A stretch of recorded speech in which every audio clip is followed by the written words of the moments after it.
I mean different things to different people. Some people call me Ola.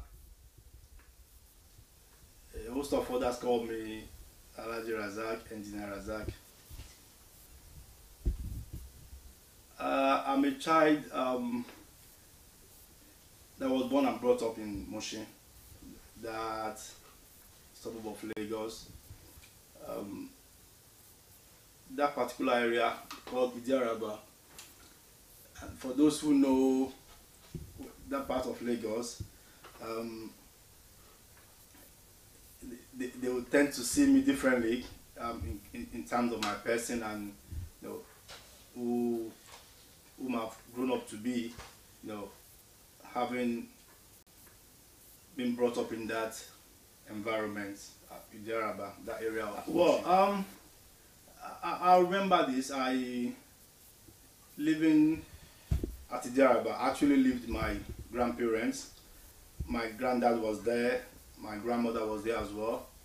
And I would say I learned quite a lot from them. From both of them. This my elder parents. I will talk about my granddad first. That is may his soul rest in perfect peace now. Kelani, Inyanda, Ojuromi, Karim. The old man actually taught me most of the things I do now. He taught me to be very active. He taught me to be efficient. Even though then, while I was learning these things, they tend to be very, very difficult because you know, as a child, most of the things they want you to do are things you don't want to do. For example, like we used to call him Baba KBK. In that kind of environment where I grew up, my grandpa would say, you need to go and pick up woods, you need to pick up bricks and sands that he normally uses to fix the house then while we were growing up. But it's something I don't like to do, you know, by nature as a child. I really don't want to do it. I'd rather go and play football or go and play with my friends. My grandpa will always tell us, most of the parts I do now, that is doing things on my own, painting the house, fixing stuffs, he taught me how to do that, even though it's not something I enjoy doing. I really didn't want to do it. But now that that I'm on my own, I actually benefited a lot from those things he taught me then. My grandma, we call her Yonishu because she sells yam at Mushin. And I actually grew up selling yam with her.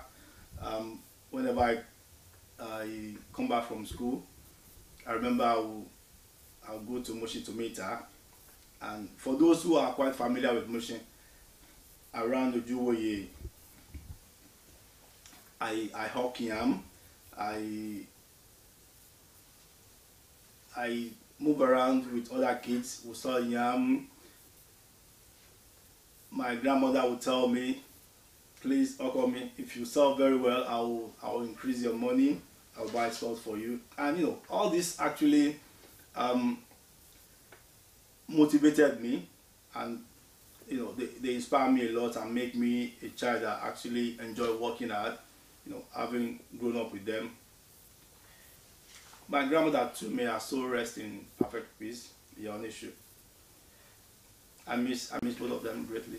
Yeah, my dad, my mom, what can I say? My dad, they call him Baba Oke. Oke actually is the second to the last child of the family. My dad, I grew up in an environment where people know, you know, Mushin, you tend to pick up negative, you know, impressions, you know, in that kind of environment. But I would say my parents are quite liberal. I'm that kind of a child that is allowed to do what he wants to do, because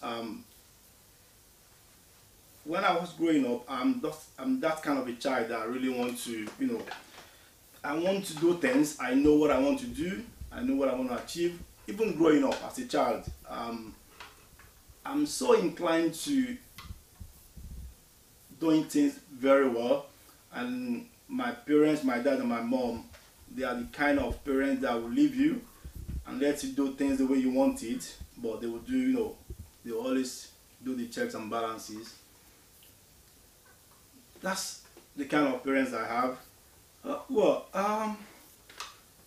I'll say again, because I grew up in that environment that it's quite challenging. For those who understand and who know where Mushin is, and the kind of kids that were brought up in that environment, I actually learned life in the hard way.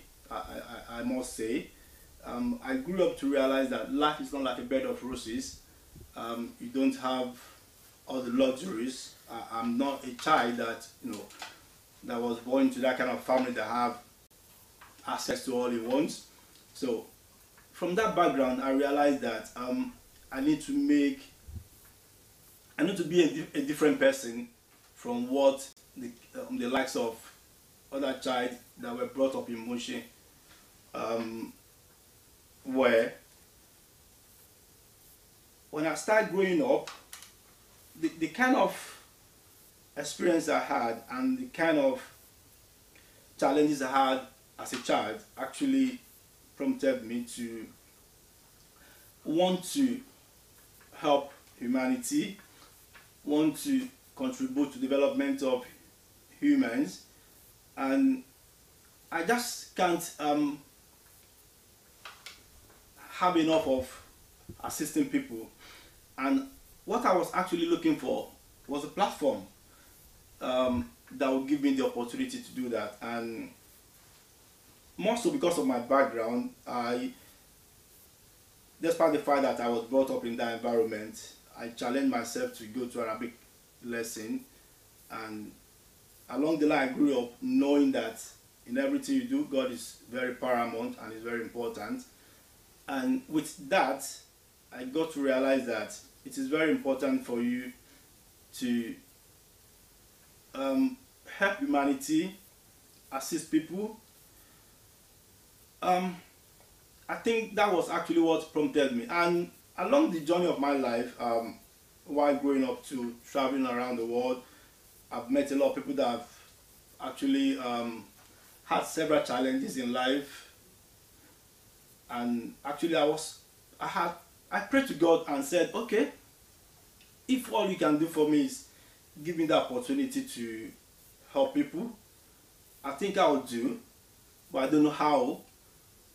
So supporting the charity, not only Islamic, whichever way I want to do it, but basically using the platform of Islamic organization. Even while I was growing up back home in Nigeria, I was the secretary of an Islamic organization that is that was before the advent of NASFAT, really, that the Islamic Youth Organization of Nigeria. I was a very active member then. So as I move on in the journey of my life, I actually joined NASFAT as well.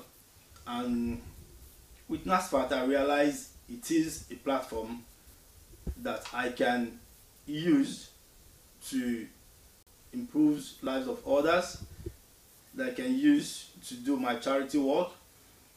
And actually, it is a platform that I can use to display my potentials and my talents, in helping others. And these I've tried to do to my utmost best. Well, I am the Zonal Secretary of NASFAT, and it did not actually happen suddenly. I've been involved in several activities in NASFAT. I'll say because NASFAT has provided the opportunity that I said earlier, and I think all I can do is get involved rather than staying in the background. I've actually worked in several committees in my branch, in other areas, and I just think it's my only way of contributing to Islam through NASFAT. Well, my immediate family, that's my wife. My wife, I've got 2 boys, Habib Orelua and Ibrahim Motolani. They've been quite fantastic, and I'll say this, at every opportunity that I've had to say this. I'm just one of the luckiest guy. One of the luckiest guy because I got married to a lady, a fantastic lady, a friend of mine, Adeola Idayat Additional. She actually turned a boy in me to man. I give it all, to her and to God. My boys, they are wonderful. They are just wonderful, supportive. What can I say about them than to pray to God to keep them, assist them, and let the family continue to grow with His grace. Please tell me your name. Habib Orlua Ola Karim. Who are you to Mr. Karim? His eldest son. You are the main man in the house. I'm the chief. The Olorile. Basically, yeah. Okay, that's good. What can you tell me about your dad? He's a very caring person. I think sometimes you take it for granted that you have a father, because obviously not everybody has a dad. I know not all dads are willing to stick around for their children and put much effort into it as they do for their children. But obviously we're very grateful that he's around, that he's kind of there to teach us lessons, to kind of guide us down the right path, and we appreciate that. So yeah, he's a very humble person. Like what you see is what you get. He's very straightforward, and we appreciate that. And it kind of rubs off on us. So we kind of live our lives the right way and kind of try and follow in his footsteps and be as humble and as caring as he is. So yeah. Now that he's 50, what do you want to wish him for his 50th birthday? Oh, I don't know. Like, he's 50. What can you wish someone when they're 50? We're looking for him to be 70, 80, 90, 100, but he's now 50. So how do you want to wish him? Obviously, happy birthday. But I think I'm saying, like, enjoy the moment, because tomorrow isn't promised. So enjoy being 50 for as long as you're 50. And when we get to 51, we'll celebrate 51 and get excited again. So enjoy the moment and enjoy being 50. That's fantastic. Thank you very much. Can you please tell me who you are, your name? I'm Otoni Ola Karim. I'm Razak's son. That's good. What is it to be Mr. Karim's son? It's hard to explain, It's a bit of up and down, My he's an iconic guy. He has big dreams. He's always trying to push us forward, make us be better. He's always doing things outside of the house, trying to help the mosque and all of that. He's a good dad. He always sets us up to win. He always tries to make us winners as best as we possibly can. Yeah, so it's pretty good. That's good. He's now 50 years old. A big daddy now. Yeah. So, what do you want to wish him for his 50th birthday? I want to wish him a happy birthday, many happy returns, long life and prosperity. Okay. Well, I'll say this, even though I know a lot of people have told me, you've got only 2 boys, I ain't too selfish. Why wouldn't you have a baby girl? And I keep telling them, well, first and foremost, every child is a blessing. A boy or a girl, irrespective. But I'll say, for me, I'm quite okay.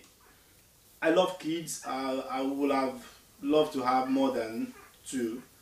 But with my wife, she's comfortable. She's okay. She loves kids too. But she's okay with two boys. And I'm okay with that too. And I will say, well, I'm retired now, and I'll leave the rest for Ori and Tolani and my other siblings to keep having kids. But for me and my wife, I think we are retired. We just pray to God to give us the blessing to take care of the two we already have.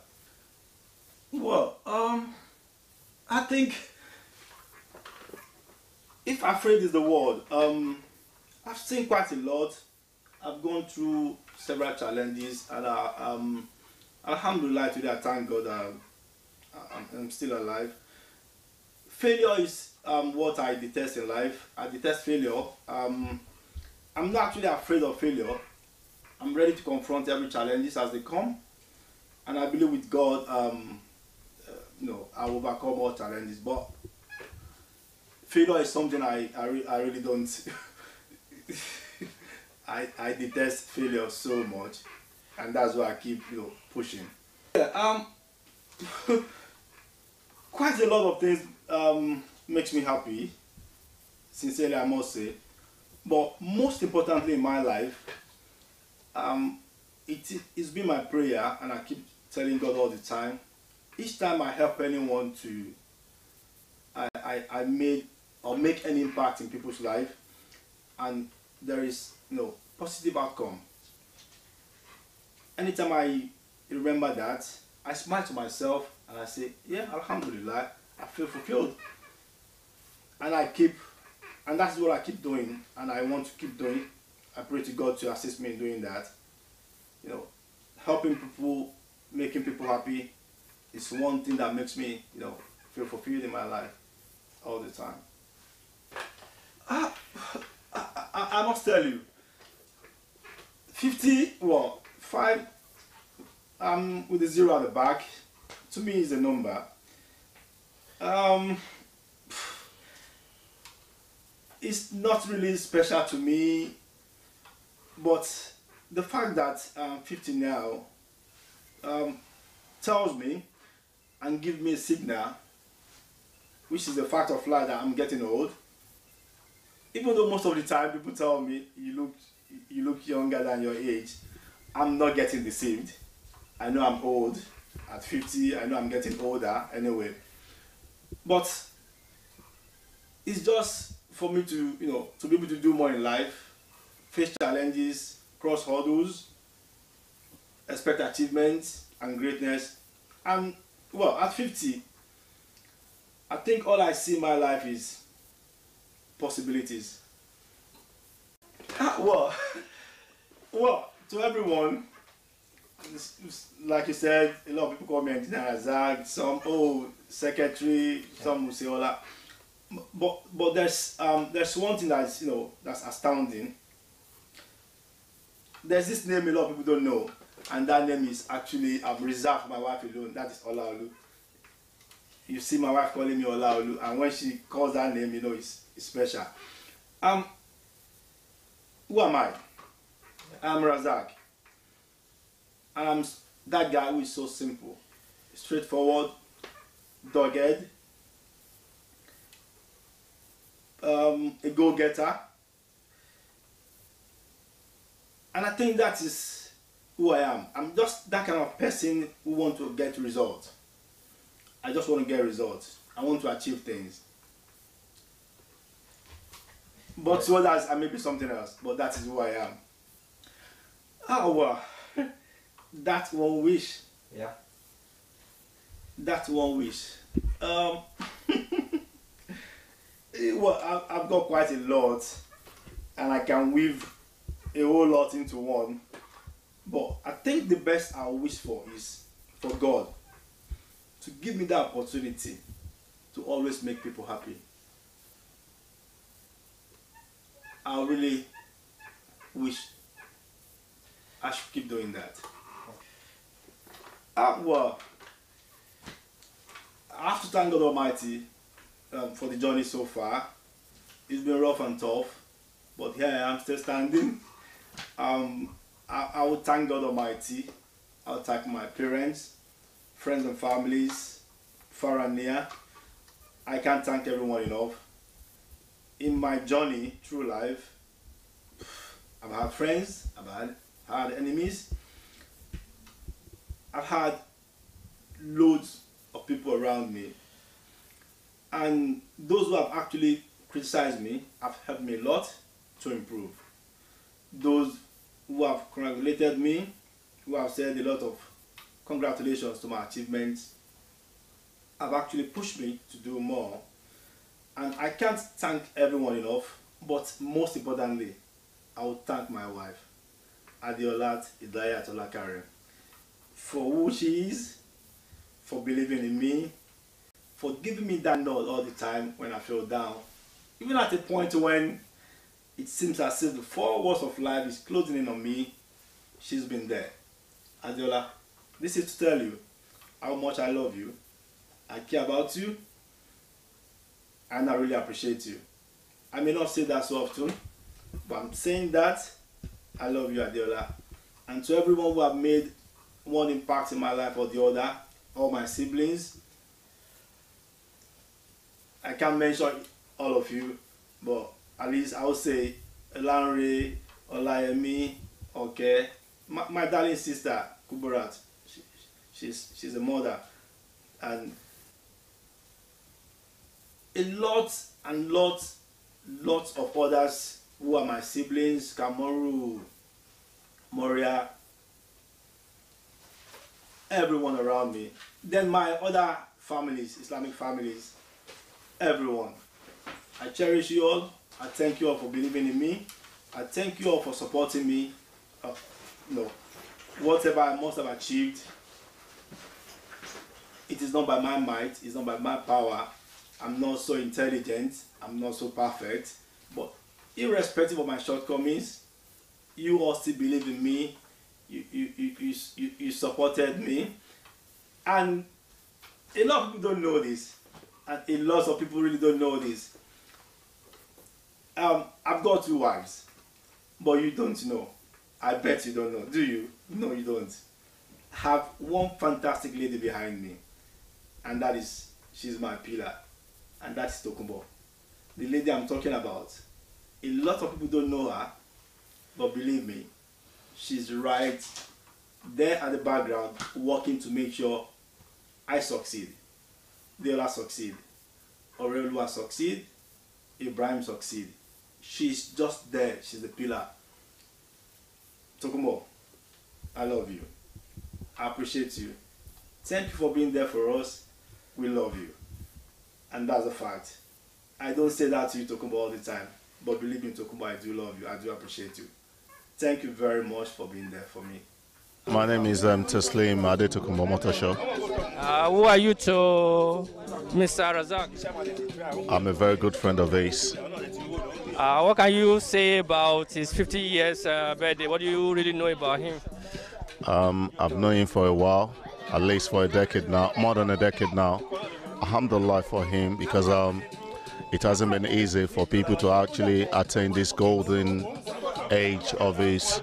He's been a very wonderful man, very fantastic, very dedicated, very committed, and what NOSFAT is today, National Al-Fat Society in UK today, is without him.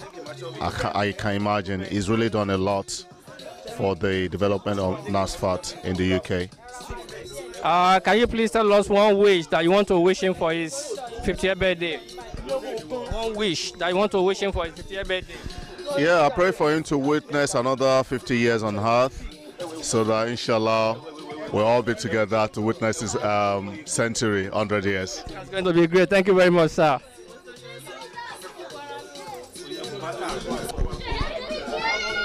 Good evening, sir. Good evening. How are you? I'm all right, sir. Yourself, sir? My name is Abayomi George. That's good. Who are you to Mr. Karim?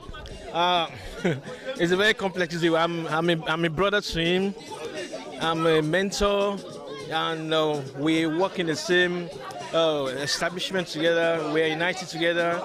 We've been together for like 7-8 years. So I know him. I know so much about him, and I think I'm in a better position to be able to say lots about who is he, what is he, and when he attained this age, this jubilee age of his, it's quite wonderful. Okay, you say you know him, you know who he is. Can you tell us simple things about him? Alhaji Razak is one of the very few, very rare, unique brothers that I've ever met. One, his humility it's perfect. It's to a flaw. Two, we in most instances where we've actually done a lot of work together, I can see his humility, I can see his selflessness, and I can see that quality that makes him unique, that separates him from every other people that I've met. It's quite intelligent, to be honest with you. Intelligence is when he's one of the few people that can actually resolve problems. He knows what to do and what not to do. And I think over a period of time, he has actually garnished a lot of experience. And this experience have come to play for him in his professional role. But in terms, if you look at his professional role and look at his personal role, there's a kind of a intertwine between it, and you can see that there's something that flows between it. That humility, that knowledge, that aspiration, and that passion for people. Just want to be nice to people. That's what it's all about. That's fantastic to hear. What do you want to wish him for his 50th birthday? To be honest with you, it's a pleasure for him to actually cross that Rubicon. It's a pleasure to reach that age, that jubilee age. And I just pray that the next 50 years will be greater than what he has actually had in the last 50 years. I want to wish him very good health. And again, I was actually again stressed about his wife. I don't know how, probably they met, they have the same unique attributes. And I think that's why they gel and mesh together. His wife is an epitome of humility. And I've met her, no matter when you meet her, she's always on her news. Uncle Yomi, Uncle Yomi. And it shows a lot. Those are the things that you look out in people. Where, you know what we are in these days where there is lack of respect, there is lack, but with both of them, it's perfect humility at its best. And that is why I have actually cancelled a lot of things today just to be here to wish him a very happy birthday. He's a wonderful chap. In terms of our career has met together. We've met at a point in time where we've been helpful to one another, and then we transcend more than the career side of things. We're actually family friends, and when I seek advice from him, you always get the best from him. The same to vice versa. So he runs both for both of us. He is a wonderful guy. Today is a wonderful day for him, and I wish him the best. I wish him everything that he wants from God. I wish him the best happiness, and again, he will always, anything that he wishes in this world, God will provide for him. And he's a wonderful guy. Like I keep on saying, he is absolutely enthralling. And that is the word to use. Absolutely enthralling. That is Alhaji Razak for you. Thank you very much, sir. Thank you. Thanks very much. Good evening, sir. Hello. Can you please tell us whom you are? My name is Shina Diogu. Who are you to Mr. Karim? I'm his friend. How long have you known Mr. Karim? Well, I should say for eternity. Although I've known him for a couple of years now, but it's like we've known each other for, let's say, childhood. Can you please tell me something about Mr. Karim? Well, if I should start saying everything about Razak, I think we'll be here till maybe 2020. But he's a phenomenal guy, and he's someone I adore so much. And he has done so much for me in my life. I should say he has transformed me to even develop myself and in career-wise. So, what do you want to wish him for his 50th birthday, sir? I want to wish him long life and prosperity. And I wish we can be doing this till we get to maybe 120 years old. That would be another thing, sir. Another what? That would be another word, sir. That's fine, it's okay, as long as we can go forever. Have you heard about, what's this guy called? Methuselah? Yeah, that's one thing, yeah, but he's a nice guy. Thank you very much, sir. You're welcome. Good evening, ma. Good evening, sir. Can you please tell us your name? My name is Yetine. Who are you to Mr. Karim?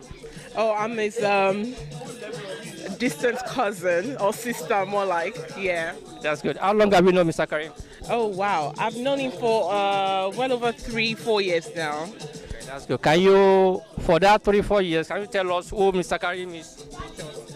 He's an honorable man, very respectful, very humble. He's made a very big impact in my life in all areas of my life.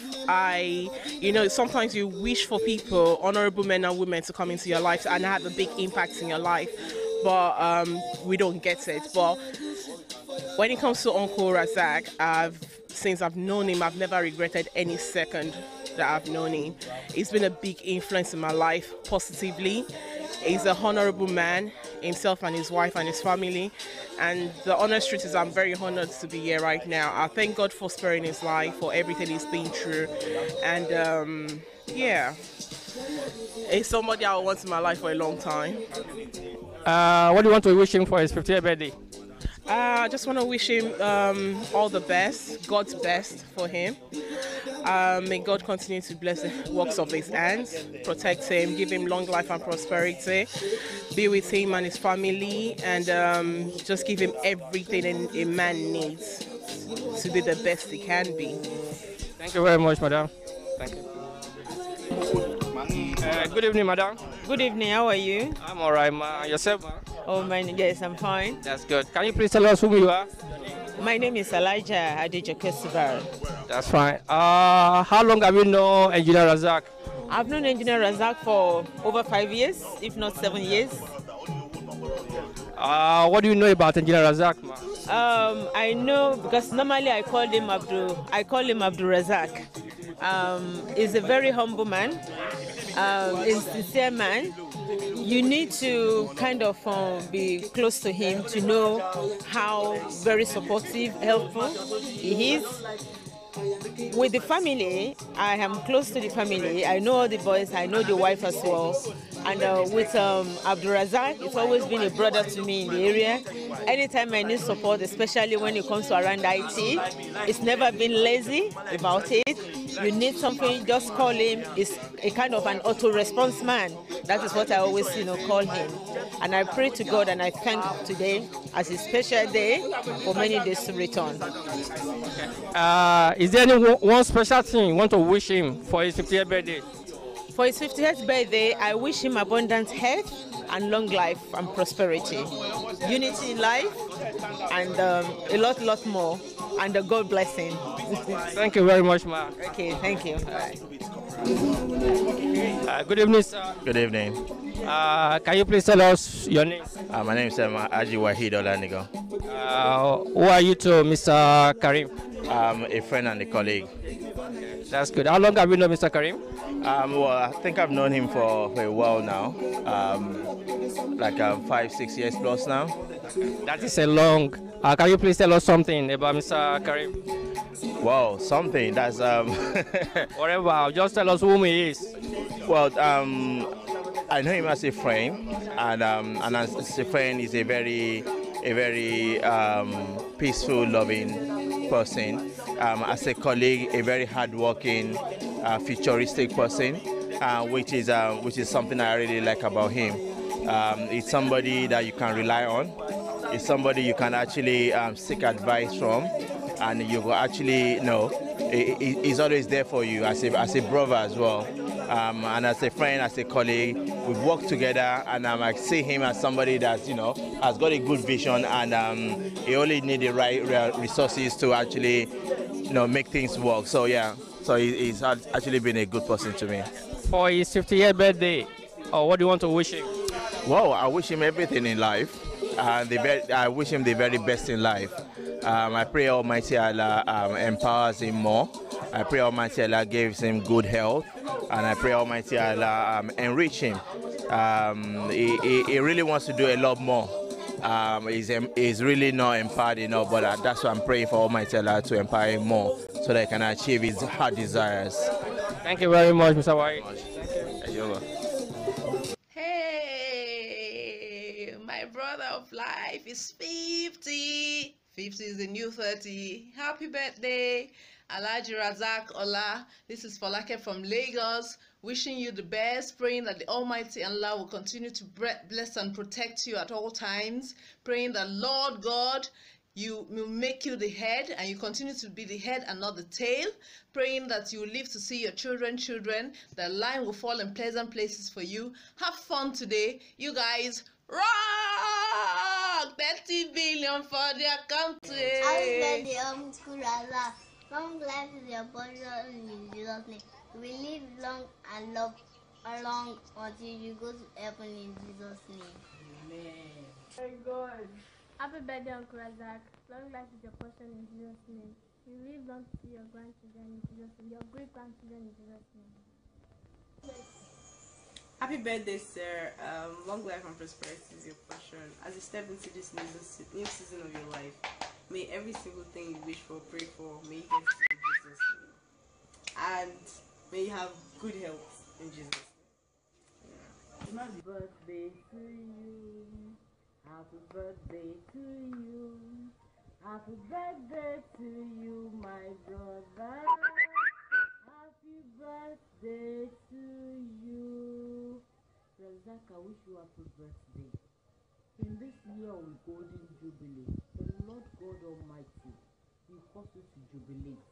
There shall be sound of rejoicing, dancing, and shouting for joy in your abode. In the name of Jesus, the Lord God Almighty, ọba tó mú èmi àti ẹ láti jáde nínú inú kan náà, á fún ẹ ní àlàáfíà tó péye. Lórúkọ Jésù, ọdún ayọ̀, ọdún ìdùnnú, ọdún ìgbéga, lọ́lọ́run máa ṣọdún ẹ̀ fún ẹ. As you step into another phase of your life, another season, another jubilee in your life, the Lord God will cause liberty to happen for you. What you have desired so much that looks so far-fetched, the Lord will deliver it on a platter of gold to you in this your golden season. In the name of Jesus. Mo dúpẹ́ pé you are my brother. You are such an inspiration to me, Razak. The Lord God Almighty will send you help. Favor will locate you. Mercy will speak for you. Anywhere you stand, the Lord God Almighty will send help to you. In the name of Jesus. You have been a pillar of strength to me. You have been an encouragement to me. I am so glad that you are alive today. The Lord God will preserve you. He will keep you. You will have joy over your children. You will live in good health to enjoy all that the Lord shall give to you. In the name of Jesus. Happy birthday. Enjoy your day. I wish I could be there to celebrate with you, but I'm not here.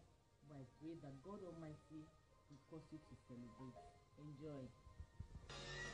Happy birthday! Happy Golden Jubilee! Long life in Jesus' name. Have fun! Have fun! Bye! Hello, everyone. Hello, happy birthday, my Egbo. Happy birthday. I'm so excited, but I'm so sad I have to miss it. But I'm happy I'm able to make this video. This is wishing you 50 happy cheers, 50 golden years. We thank God. We bless God for your life. God bless you a great deal for who you are. God bless you for being a darling Egbo to me. God bless you for being a marvelous husband to my sister. I wish you so well. I wish you all that you wish for yourself. We're not there, but we're celebrating here in spirit. Have a fantastic celebration and have loads of fun. We love you, we love you, we love you. Happy birthday, my Egbo, Razak Olaoluwa Ola Karim. God bless you. Amen.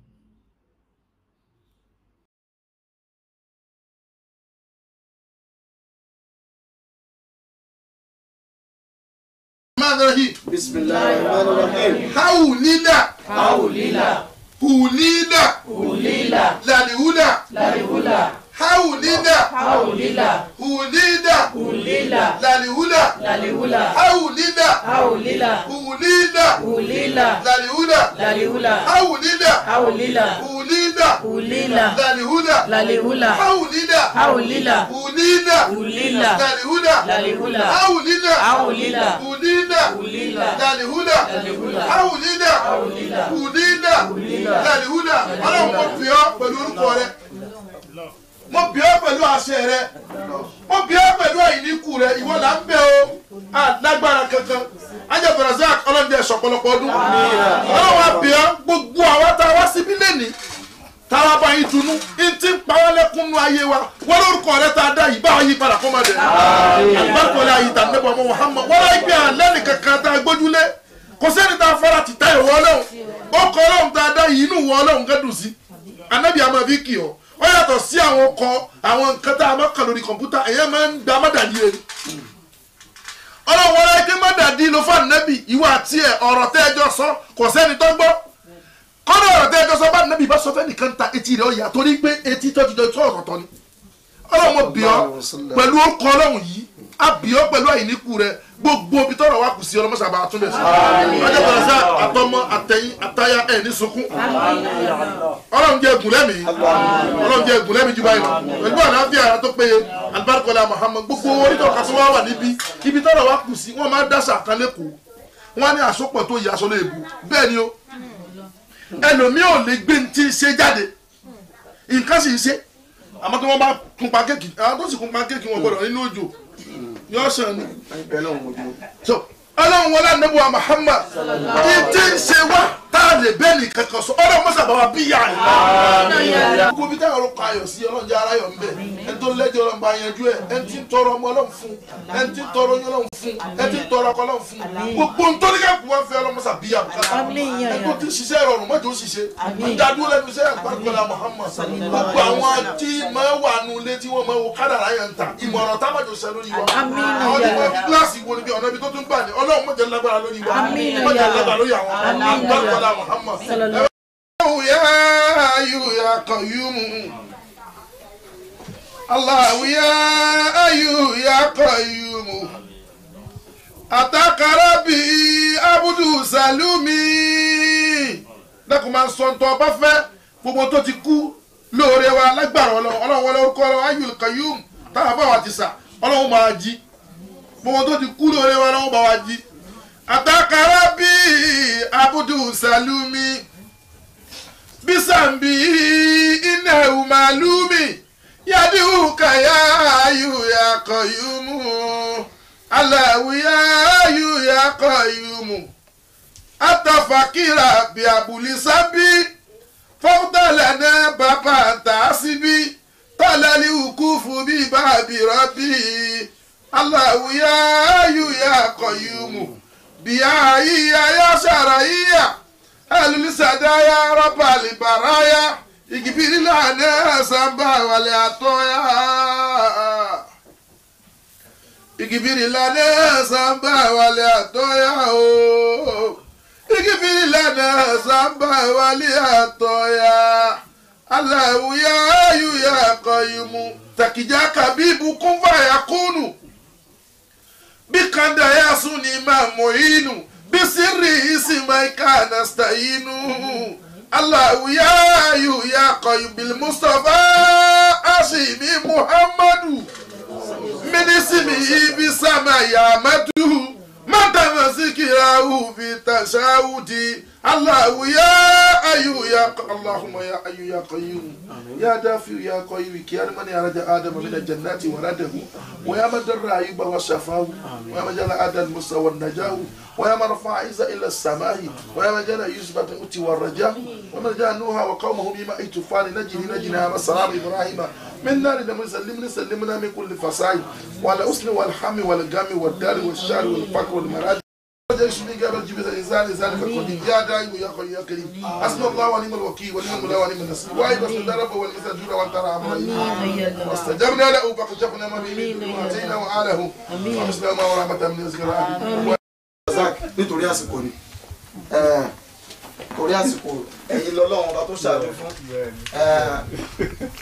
wọ́n dá wákà fún ọlọ́kọ́lọ́hún kó sórí ìdùnnú orí ìfàyàbalẹ̀ ọ̀sáyé ẹ̀jọ́ mọ́ bísímìlà.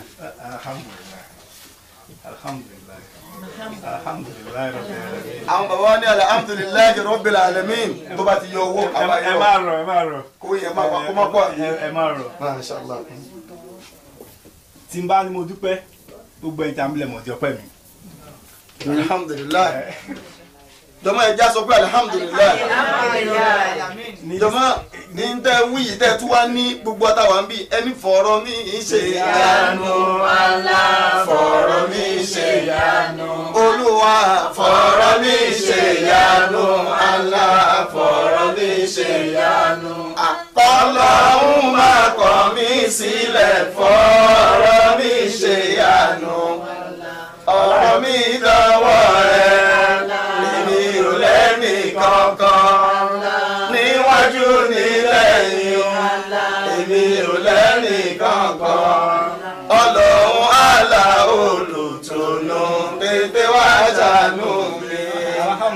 alhamdulillah tí n bá ní fẹ́ pe èrò ẹ̀ pé bí ò ní gbèrò ṣùgbọ́n ẹ̀yin tí mo pè yìí ẹ̀yin tẹ́ súnmọ́ iṣan ara mi ni alhamdulillah afá mi rè afá mi lójókòó yìí afá mi náà tún wà mí báyìí after December àwọn méjì lè jẹ́rìí sí bí bẹ́ẹ̀ tiẹ̀ mọ̀ wọ́n mímọ̀ wọ́n mo ti fún wọn ní details mi gbogbo details mo ní tó private mo ti fi sí wọn lọ́wọ́ pé mo ń lọ hospital mo lè má dé mi ìtọ́ra mi jẹ́ wàhálà ẹ̀ kò sí ní tọ́lọ́hún ò lè ṣe tó bá ṣe bẹ́ẹ̀ kò sí ní tá máa ṣe sí bó ti ẹ̀ pé kò wù mí ipe kí n lọ táìmù yẹn àwọn àfáà mi fi mí lọ́kàn balẹ̀ èmi náà ń gbìyànjú ṣùgbọ́n tọ́lọ́hún bá ṣe kò sí ní tí màá ṣe sí mi ìtọ́ra mi jẹ́ mo sọ pé bá mi gbà dání tí n bá dé fún ìyàwó mi lélẹ̀ wọn náà gbà dání tí n bá dé bá ń sọ kó ló báyìí wàláhì mo ṣe bẹ́ẹ̀ àwọn méjì àmì mi ní sọ wọ́n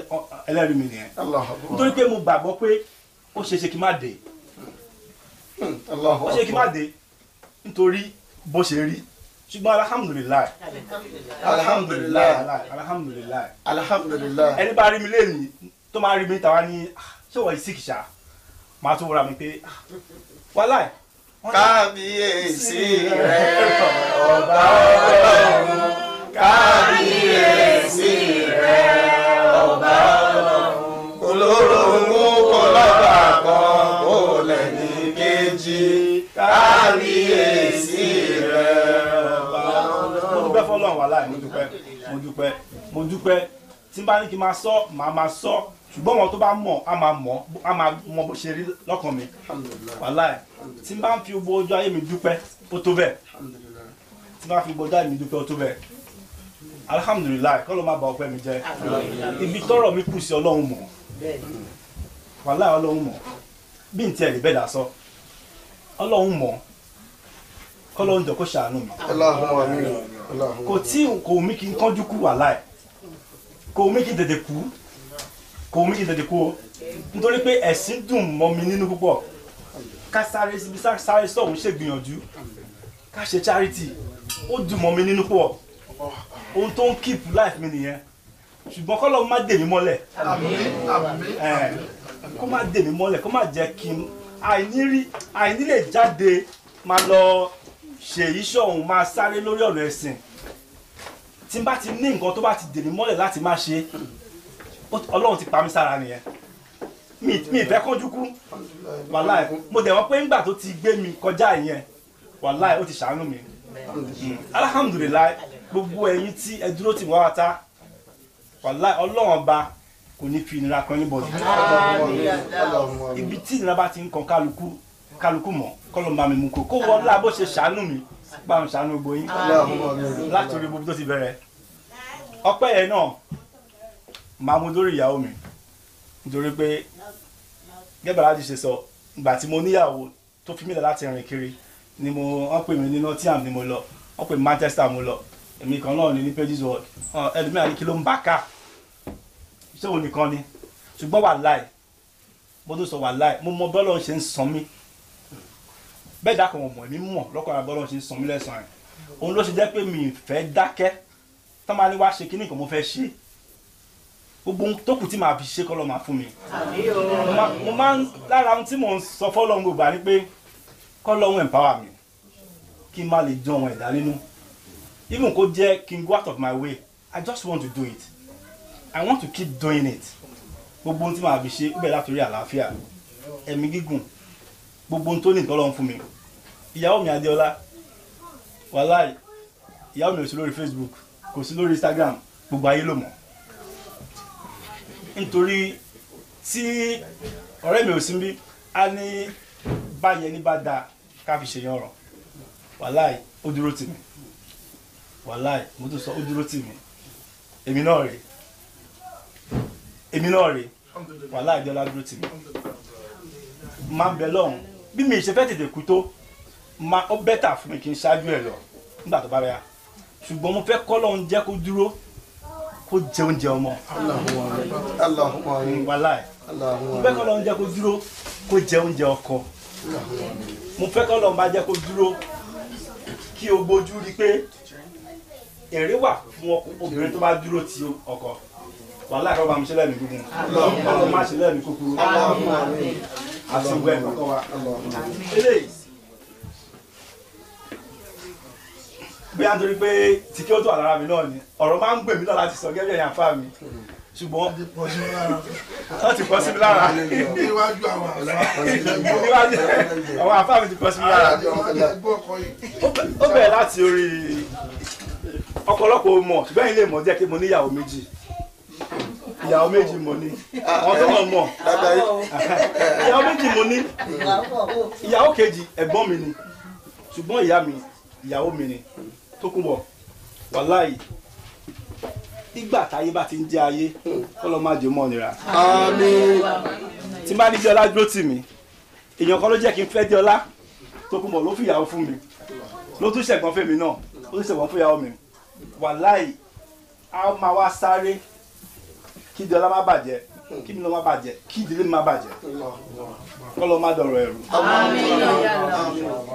látara bẹ́ẹ̀ gbogbo bí tí mo léwédé tí mo ti gbòde ẹ̀gbọ́n mi àwọn àbúrò mi ọ̀rẹ́ ojúlùmọ̀ gbogbo wọn tí wọ́n ń ṣùrù bò mí tí wọ́n jẹ́ kójú tì mí wàhálà mi ìkúkú jẹ́ kankan náà ṣùgbọ́n tí bá ti pè wọ́n yàn wọ́n á dẹ̀ ti sáré mọ́ mi máa wòra mi pé táwa ni mí gbogbo ohun tí n bá ń ṣe tọ́wọ́n èèyàn fi ń fẹ́ tèmi kọ́ ló má gbà wá lọ́wọ́ mi o àmín kọ́ ló má jẹ̀ǹjọ́ra mi lójú o kọ́ ló bá kó jọ nínú àánú ẹ̀ gbogbo ohun tí mò ń ṣe pátápátá tí tó pé tí má ti pè èèyàn báyìí àbí tí má débì kan wọ́n ní Razak pẹ̀lá ìlówó lọ́wọ́ mi bẹ́ẹ̀ tí má sọ̀rọ̀ ayé fẹ́ gbọ́ kọ́ ló ń jọ ohun tí mò ń ṣe yẹn ní ti dáadáa yẹn kọ́ ló ń jọ kó bọ̀ bá fún mi ṣe sí kó tó bá fún mi ṣe sí ilé kálukú àtọ̀nà wa kọ́ ló má jẹ́ ó bàjẹ́ o gbogbo ẹbí tí mo ní àti ẹbí ẹ̀sìn àti ẹbí ọ̀rẹ́ tí mi lè pè síbí lẹ́nìí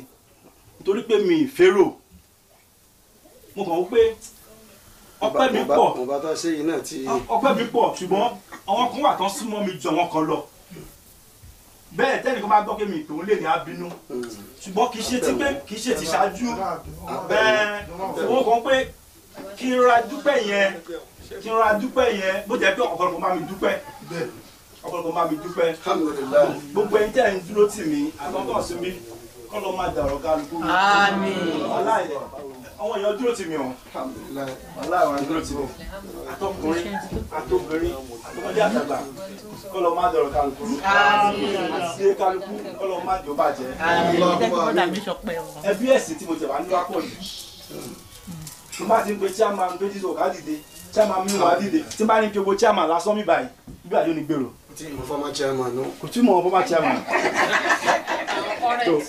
ọlọ́run mo fi gbogbo àdúrà kálukú mo fi kálukú lé ọlọ́run lọ́wọ́ kọ́lọ́ bá mi ṣàánú kálukú gbogbo ohun tó ń wà lọ́kàn mi kọ́ lakún abúlé arúgbìn alimusa àti sùdòrò ọ̀pọ̀lọpọ̀ nǹkan ló wà lọ́kàn mi láti sọ ṣùgbọ́n tí mi lè sọ ṣùgbọ́n ọlọ́run ti rí alákùnrin àwa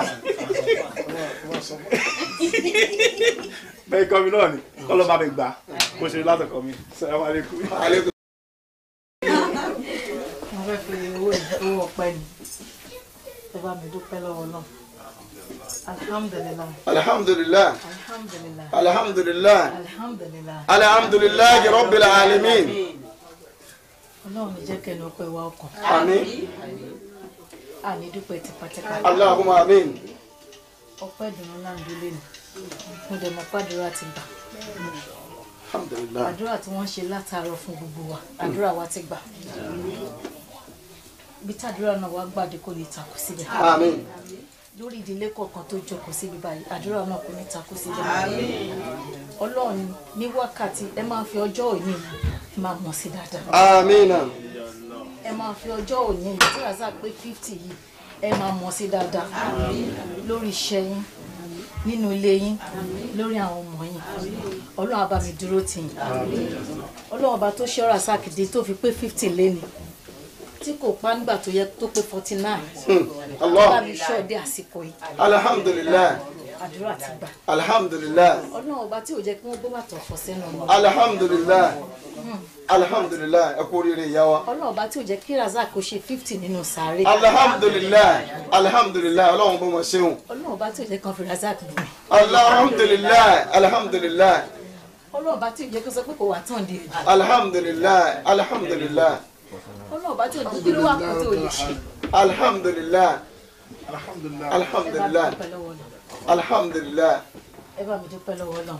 jọmọ ẹ bá mi ní alhamdulilayi alhamdulilayi alhamdulilayi alhamdulilayi ọlọ́run ó ṣe alhamdulilayi alhamdulilayi adúpẹ́ o alhamdulilayi alhamdulilayi.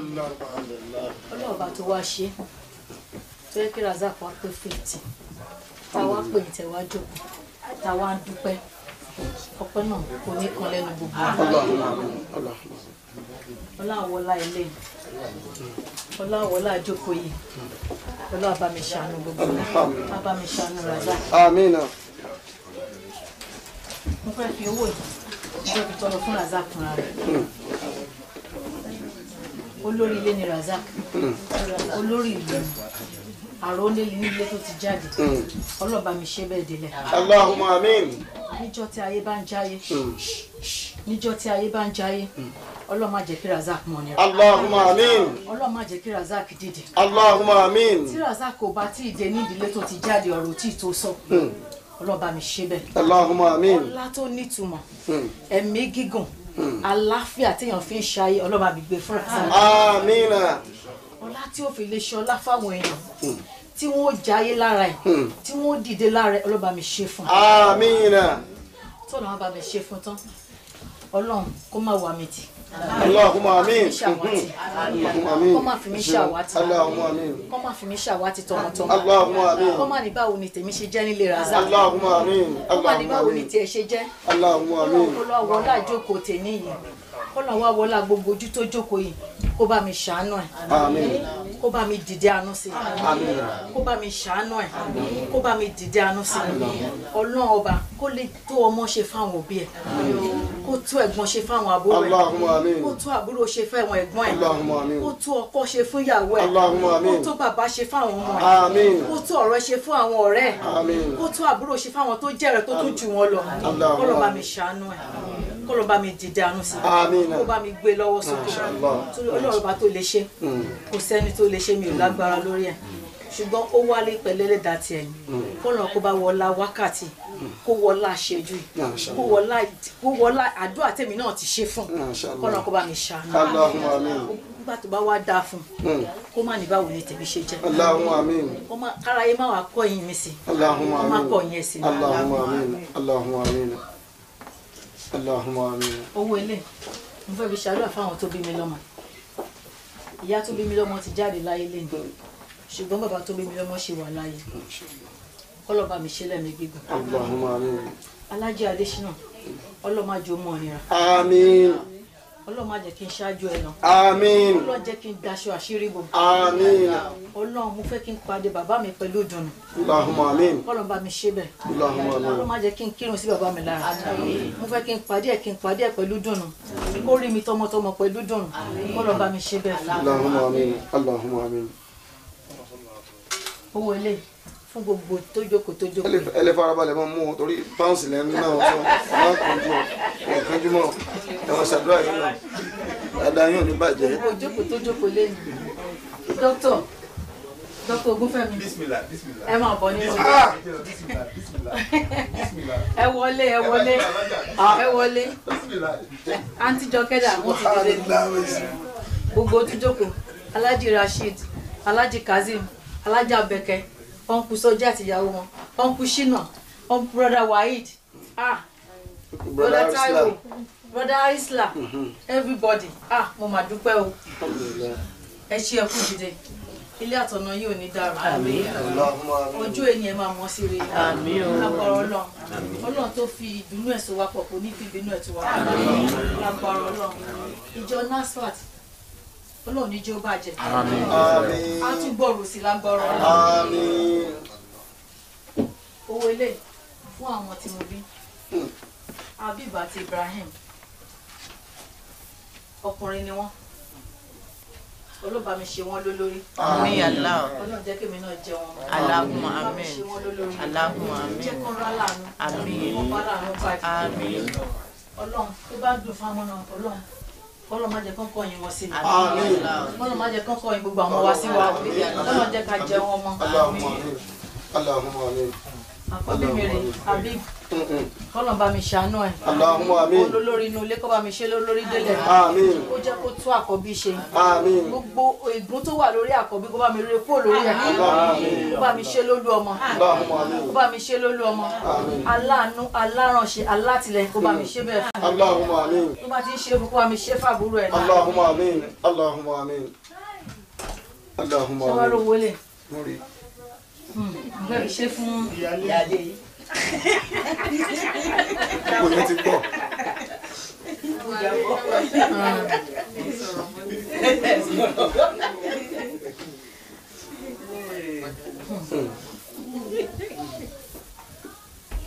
Lokumbo is my sister. From another mother. Èyàn máa ń lọ́rẹ̀ẹ́ tó máa ń dọmọ ọ̀yà. Èyàn máa ń lọ́rẹ̀ẹ́ ńgbà míì. Ẹ máa wò pé báwọn tiẹ̀ ṣe jẹ́. Tókunbọ̀ dúró tì mí. Tókunbọ̀ dúró tì mí olé ẹbí yìí wọ̀ lọ́wọ́ bá. Kọ́lọ́run láàánú kó jọ kó bá mi ṣàánú. Àmín. Ibi tó rọ rẹ kù sí kọ́ ló bá mi ṣe. Àmín. Lórí àwọn ọmọ rẹ kó bá mi ṣàánú. Àmín. Àmín. Lọ́dọ̀ àwọn òbí ẹ̀ kó bá mi ṣàánú. Àmín. Ó ń lọ lórí ilé nídìílé tó ti jáde. Ọlọ́run má jẹ́ odidi láìláì. Àmín. Ọlọ́run má jẹ́ kí Tókunbọ̀ tọrọ jẹ. Àmín. Àmín. Ọlọ́run má jẹ́ kó Àmín. tọrọ ọmọ. Allahumma amin. Níjọ́ táyé bá ń jáyé. Ọlọ́run má jẹ́ mú ọ nira. Àmín. Ọlọ́run má jẹ́ mú ọ nira. Àmín. Tókunbọ̀ kì í ṣe ọ̀rẹ́ mi. Ìyá àwọn ọmọ mi ni. Allahu akbar. Ẹ̀gbọ́n ló jẹ́ sí mi. Alhamdulillah. Ó máa ń ṣèyà fún mi. Kọ́lọ́run aláàánú kó jọ kó bá mi ṣàánú ẹ̀. Gbogbo ibi tọ́rọ̀ rẹ kù sí kọ́lọ́ bá mi tún ṣe. Àmín. Ọ̀rọ̀ rẹ̀ láàrin àtọ́lọ́run kọ́lọ́ bá mi ṣàánú ẹ̀. Àmín Ọlọ́run. Tó ń béèrè lọ́wọ́ Ọlọ́run kọ́lọ́ bá mi ṣàánú. Allahumma amin. Allahumma amin. Allahumma amin. Kọ́lọ́ bá mi dìde àánú sí. Allahumma amin. Kọ́lọ́ bá mi dìde àánú sí. Allahumma amin. Kọ́lọ́ bá mi dìde àánú sí. Allahumma amin. Allahumma amin.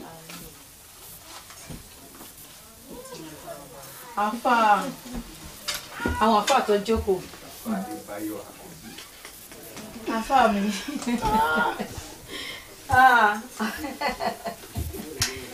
Ẹ ṣe ẹkú dìde. Àfáà Rashid. Ẹ ṣe ẹkú dìde. Ilé àtọ̀nà yóò ní dàrú. Ilé àtọ̀nà yóò ní bàjẹ́. Ẹ ṣe gan ni. Ẹ ṣe ẹkú gbogbo gbà. Ẹkú àdúró ti wà. Gbogbo ìtawà fọlá tí ẹ̀yin àfáà tẹ wà lórí ìjókòó yìí. Àfọlá yín tọrẹ. Gbogbo ibi tọ́rọ̀ wá kù sí nínú ilé yìí. Gbọ́gbé ìrà.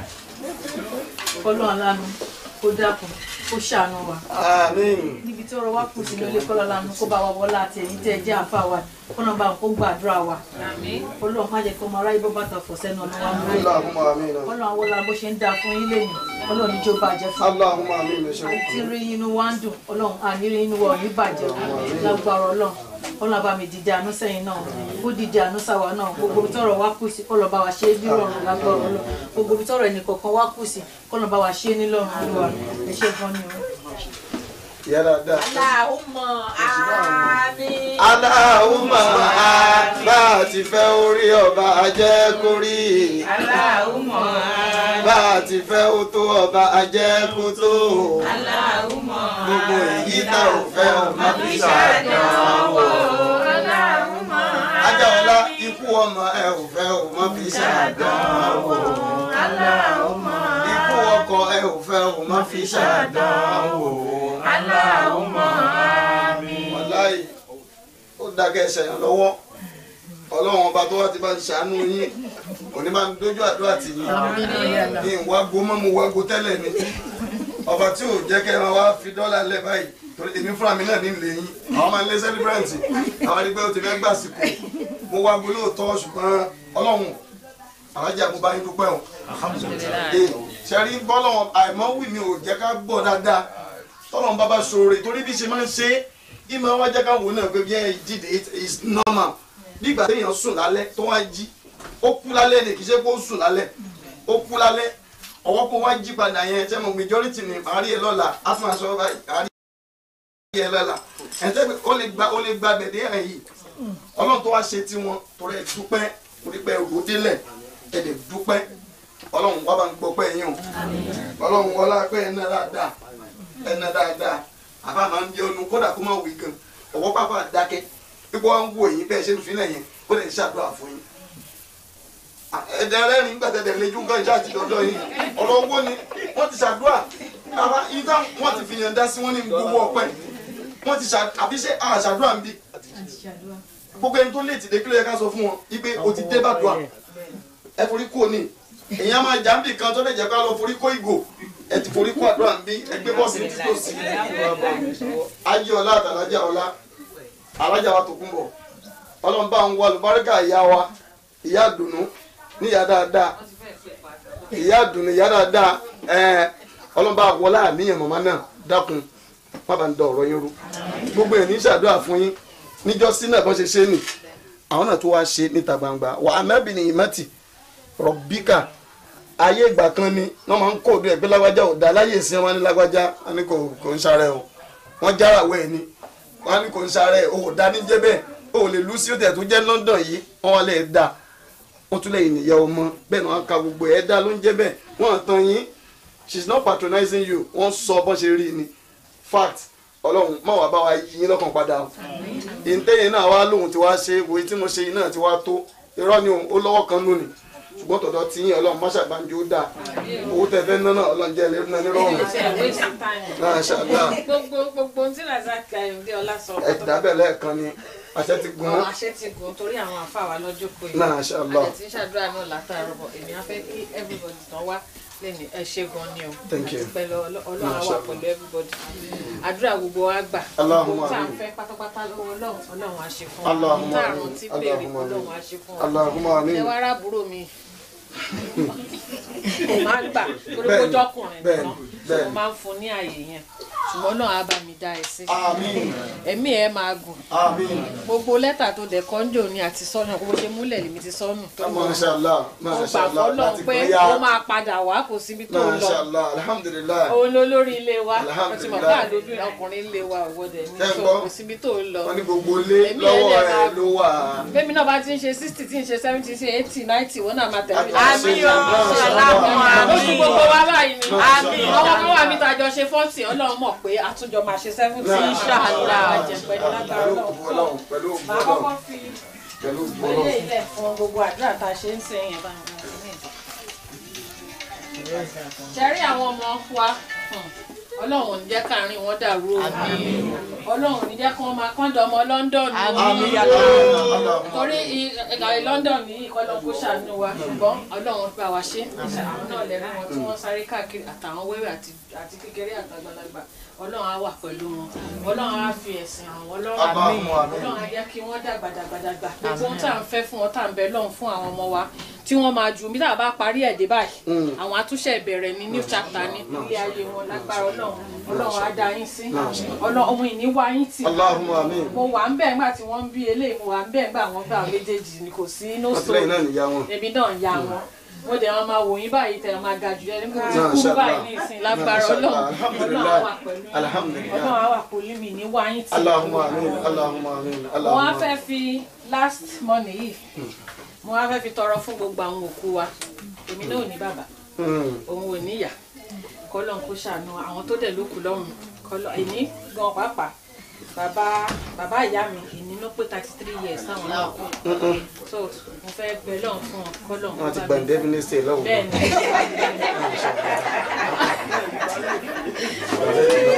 ọlọ́run kó bá foríjì wọn. iwájú tán kọjú sí iwájú tán kọjú sí kó má bàjẹ́ ẹ̀yìn tí wọ́n filẹ̀ kó má dàrú. amina jọmọ ẹ jẹ́ ìpanupọ̀ kábà wọn ṣe bisimilahi kul huwa Allahu fún gbogbo àwọn tí wọ́n ti lọ yìí bisimilahi rahman rahim kul huwa Allahu ahad Allahu samad lam yalid walam yulad walam yakun lahu ẹ láwọn tí wọ́n kún lẹ̀ látòrí màmá wa. látòrí àwa gan tá a wà bí ẹ̀mí wa gùn àní ìṣọ́kùn àní kọ́júkú àní ráàrẹ̀ àní rí tó máa le jù alẹ́lẹ́gbàá ọlọ́run ẹ ṣe kú dìde o. gbogbo àwọn tó wá kún lẹ̀ látòrí àwọn màmá wa bisimilayi iná àtọ́ iná fún wa bisimilayi rahman rahim iná àtọ́ iná kalikawusa ọ̀sọ́ni lè rọ́bìkà wà ní app iná ṣáàní àkà wọlé aftar tálà fọ́kọ́ lóríire. èmi là kọ́kọ́ lóríire. ẹ máa bọ̀ kò sásìkò mashallah ẹ bá ń gbé àwọ̀ gidi ọdún yìí kìíní ìtìlẹ̀ ṣe kìíní can you get me àwọ̀ gidi. grandparents wa kọ́ lóun túbọ̀ bàbá ṣèdádọ́wọ́ ẹ̀fún ẹbí àmín ẹbí wa máa dàrú kọ́nà wa máa dàrú. brọ́dà mi brọ́dà Razak kọ́ lóun nínú àánú ẹ̀ kó bá mi ṣe àlékún àrísìkì fún Allahumma àmín àlékún àlàáfíà àmín ibi tẹ gadélé ni ní ọlá ọlọ́ àwọn ọmọ yín máa ga jù báyìí àmín àmín ẹ̀yin gan ṣe máa ga jù àwọn òbí yín Allahumma àmín ẹ bẹ̀rù mo fẹ́ pẹ́ láyé mo fẹ́ ṣe àwọn ìgbà wípé bàbá 85 ẹ máa jù wọn lọ pẹ̀lú àṣẹ lọ èmi náà á dàgbà máa dó gbogbo abáàlà máa jẹ ní ọmọ ilé àtọ̀nà gbogbo yín náà ní dára ẹṣẹ́ Allahumma àmín àdúrà wa gbà. Allahumma àmín olórí ni yín adarí ni yín ọlọ́run má bàa ṣì yín lọ́nà má bàa da ọ̀rọ̀ yín rú àárín yín àtọ́lọ́mọjò dàrú ìjọ tẹ̀ ń darí náà ọlọ́mọjò dàrú wala la ilaha illallah wọn á fọ àlùbáràkà tí mo fi tọrọ fún ìyá àbèjì náà ọlọ́mọ bá ń dọ̀rọ̀ tí wọn náà rú ìyá àbèjì kódà kéèyàn márùn tí àwọn orúkọ àwọn ọmọ tó ti gbé ọmọ mi ni wọn ọlọ́run dákun àwọn ọmọ àbèjì náà ọlọ́run má bàa fún wọn sọ inú orúkọ burúkú wala la ilaha illallah wala muhammadu rasulullah wala la hawla wala quwwata la hawla wala quwwata illa billahi al-aliyyil azim chairman talukan wa alaikum salam dada ẹ kú àníyàn àdúrà owó àdúrà tí mo fi sílẹ̀ yìí torí bí mo ṣe wọlé bí mo ṣe bá mrs abdulrasaq ọlá tó ń ṣàdúrà orí mi wú people may not know the significance of ìyàwó èèyàn kó ṣàdúrà èèyàn méjì ló lágbára fún ọmọkùnrin láti lè ṣàdúrà fún tàdúrà yẹn á dẹ̀ máa jẹ́ kò dẹ̀ sí ogun náà láyé yìí tó bá ti ní méjì yẹn ogun ti di ṣíṣẹ́ torí àṣẹ wà nínú wọn ẹ má bínú omi ìgboro lẹ́yìn ọ̀yìn àfa ìyá èèyàn ìyá tó bíyàn tó bá tún wá dìde tó tún wá níyàwó tó tún wá ní ìyá yẹn níyàwó tó bí owó tí mo fi sílẹ̀ ẹnu oníkànnì kan ti gbó mi ò tún gbọ́dọ̀ sọjú owó tí mo ti bá tó ti sọ tíyàwó tó ti sọ owó àdúrà nílé ọlọ́run ọba amú àdúrà náà ṣe láìláìláìlá ṣé wá rí lè tí mo wá fẹ́ fi sílẹ̀ yìí ẹ kàn lè rí pé queen's money ni Kaaba ló ti wá bẹ́ẹ̀ ni Kaaba ni owó yìí ti wá especially for the wife ni. Especially for the wife. And today I am thanking God for her because tí obìnrin bá wà tí ó bá jẹ́ òpómúléró wọn ò nídìí láti sọ ara ọkọ lèyàn ti máa rí ara ń rí lára ọkọ ẹbí ń rí lára ọkọ aládùúgbò ń rí lára ọkọ olùsìn ń rí lára ọkọ ìtumọ̀ Razak ni the servant of the maintainer ọkọ dẹ̀ ń ṣe inú ìyàwó ń dùn sí with the support ẹ wá bá mi tọrọ fún ọmọbìnrin yìí gbogbo tó ti wí nínú àdúrà wọn ò ní fẹ́ ṣàwátì ìjọba èṣù onílù Abdulrasaq sí ẹ nítorí àwọn ọba tó ti pè yín pọ̀ báyìí until death do you part ni ọlá aláwọ̀ sẹ́fẹ̀ aláṣẹ hídìínà Muhammad wà á láàlì sẹ́hídìínà Muhammad wọ́n sẹ́lẹ̀ ọlọ́run ọba tó ti fi ẹ́ ṣe ìjókòó nínú ilé yìí kò ní padà nílẹ̀. ẹ̀yin máa náwó àyẹ̀rọ tó fi dọwọ́ mi bínú bí owó ẹ̀gbìn náà alájà inú yín dùn sí máa ṣe Haji Razak àwa náà fọwọ́ sí gbogbo tí wọ́n sọ torí abẹ́kùnrin kò jèrè òun sì jèrè yín àwọn ẹlẹ́sẹ̀ toothpick wọn àlè ráyè kò sí kọ́mọ́ ń wọ́n kò sí wọn tí ẹ̀ sí kò sí non-starter ni ẹ̀ ń confirm ẹ̀ ní mo ń confirm lórúkọ Ọlọ́run alájà ẹ̀ lọ jókòó ẹ má jẹ́ kí n jókòó mo ń confirm ẹ̀ ní. náà Haji Abdulrasaq àwọn olólùfẹ́ yín rèé ẹ̀yin náà confirm Haji Abdulrasaq àdúrà tí wọ́n ṣe yẹn dùn áwùmọ̀ àbúbẹ́yìn ni kò sí iyèméjì lórí àdúrà tí ìyàwó ń ṣe nígbà tí inú ẹ̀ ń dùn àwọn nǹkan ìdàkejì ni wọ́n máa fi sin ọba tí ń jáde èpè gidi kọ̀ǹfàmù ni kò ní tí ìwọ lánàbà tiẹ̀ lóòótọ́ yóò kó ni ọlọ́run wá wọlá bẹ́ẹ̀ ṣe tọrọ fún wọn yìí dákun má ṣàbàjọ ṣẹ wá wọlé àfẹ táwọn alájà wa sísá àǹtijọ́kẹ́ ọlọ́mọba dàyé láàmú wà fi yín lọ́kàn balẹ̀ wala la ilaha illallah wala muhammadu rasulullah bẹ́ẹ̀ ṣe dúdú tẹ̀ náà yìí ọlọ́mọdé ẹkú pa lójijì ìdààmú máa dé bá èèyàn tí ìdààmú máa dé èèyàn dúdú yóò kọ̀ bẹ̀rẹ̀ sí ní pupa ni ọba lẹ́yìn fẹ́ ṣe irọ́ ni ó ń kú lọ́nu bẹ́ẹ̀ dẹ̀ ni pupa náà tí ó pupa tẹ́lẹ̀ tí ìdààmú bá dé yóò bẹ̀rẹ̀ sí ní dúdú jọmọ kì í ṣe àwàdà ìdààmú tí wàá dé bá yín dẹ́fi pupa lójijì àdánwò ni ọlọ́mọ fi kàn yín wala amina wala amina wala amina bisimilayi ina atoyina